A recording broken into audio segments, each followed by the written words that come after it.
I just recently finished Red Rising, and honestly, I get it. I get why people were hyped about the book. I get why people were glazing the book. I'm very excited to read book two. Look at this double spread cover. Beautiful. Got the red wings. This story is definitely not what I was expecting, okay? It really wasn't. I thought it was going to be a whole different thing, but it wasn't.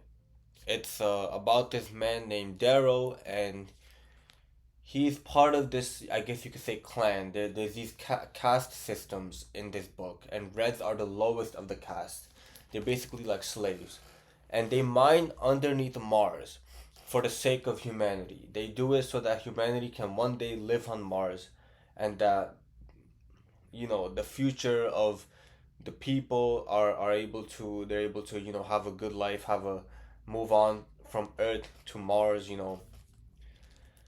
But it turns out that that's not true because Daryl finds out that there's already cities above Mars, there's already civilizations above Mars, and when he sees this, it was a great part in the book when he realizes, when he literally sees the city right in front of him, when he goes up to the surface and he sees this sprawling city in front of him, and like the emotions he felt, and that the other Reds don't know.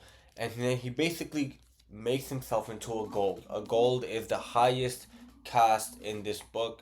It's these people with blonde hair, gold hair, whatever you want to call it, and they basically run society. And he turns himself into a gold, and he infiltrates their society to try to get revenge. Now, this book is like a very political. It's like a race war, and in this book, it's him in this institute to try to make himself a name and to try to get into a higher status as a gold. So I'm not gonna get into too much details. I'm not gonna spoil it, but that's basically like the summary of the book. I don't want to go into how he finds out there's a city. I don't want to go into what exactly happens. But there's a lot of things that happen, especially at the beginning of the book, that kind of just snowballs and snowballs as you keep reading. I couldn't put this down. I finished this so quickly. I finished it in like literally a couple of days.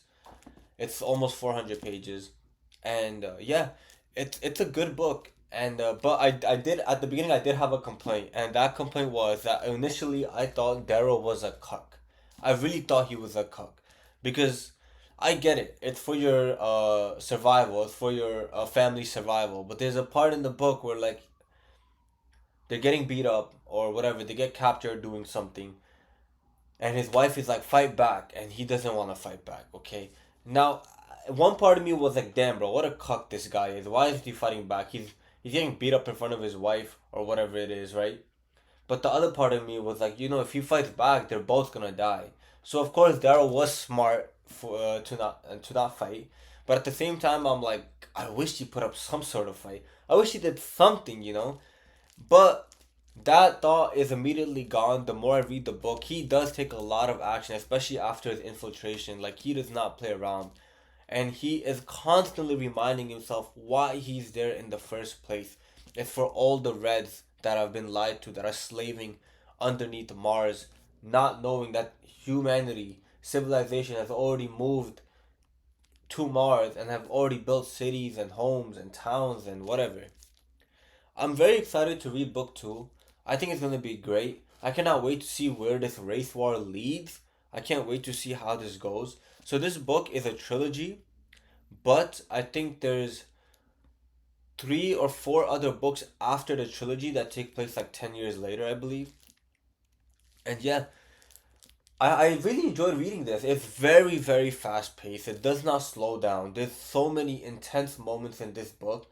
I would definitely recommend it to anybody who's interested in this sci-fi race war kind of book, because that's literally what this is. And it's definitely not what I was expecting, but it was a treat. It was a treat for sure. And I'm super excited to read book two. I just wanted to make this quick video, give you guys an update. I finished this book. I'm now reading The Sun Eater book two, which compared to this is very, very slow pace, but we're getting there. We're gonna finish it. So I'm going back and forth between these two series. I'll give you guys an update on the Sun Eater book two when I can. But yeah, a lot of characters in this book, a lot of names in this book, and And there are a lot of like epic moments and intense moments, a lot of plot twists. And the moments have, or like in this book, are so intense. You're like, what's gonna happen now? What's gonna happen now? And the way it ends is I wouldn't really say it's a cliffhanger, but it ends how I guess you would kind of expect it to end. So I'm really looking forward to book two and just seeing how this race war turns out, how Daryl will make his way up, how he'll win for his fellow Reds, how he will conquer and get rid of this caste system if he ever will be able to do that. I'm very excited to see where this book goes. And yeah, I've been seeing this book online trending, and it came out literally like a while ago. It came out in I think 2017. It came out. Let me see. 2014 it came out. But now I see people talking about this like crazy. So yeah, great book. I would recommend it if you're interested in sci-fi, if you're interested in space and Mars, and all this stuff that I talked about. I think it's a really fun read, and you could definitely finish this very quickly. You cannot put this book down. It's intense. You just want to see what happens next. You want to see what's gonna happen now. What's gonna happen to these characters. It's a great book, and yeah, that's all I wanted to talk about today. And I will give you guys an update on Sun Eater Book 2. And that's it. Thank you guys for watching the video. I'll see you guys next time.